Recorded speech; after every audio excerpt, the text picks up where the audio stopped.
Its appearance, especially its headlights, is very similar to Psy 600. We can say that it is a small version of Psy 600. Only the details are inconsistent.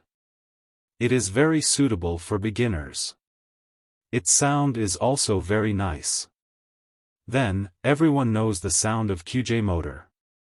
It is equipped with a 450 cubic centimeters water-cooled engine with a maximum power of 53 horsepower, a maximum torque of 43 Nm and a maximum power of 39 kilowatts. Its power data exceeds many models of the same level, and the curb weight is 173 kilograms.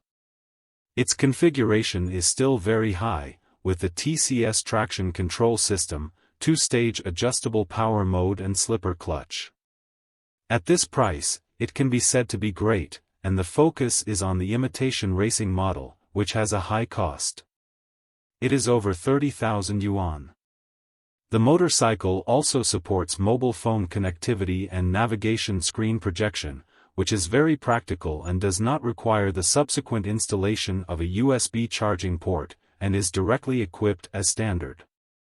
The seat height is 785 mm, which fits most people.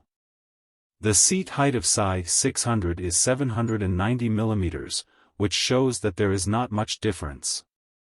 If you are 170 centimeters tall, there is basically no problem. Fuel tank capacity is 14.8 L. Although not very large, it is close to the fuel tank capacity of the Psy 550. Nissan calipers are used at the front and rear. Although it is not Brembo, it is sufficient for 450 cubic centimeters. The single rocker rear wheel looks more imposing. After all, most of them are designed this way now. Front and rear wheel sizes are 120/7, ZR17 and 160/60, ZR17 respectively.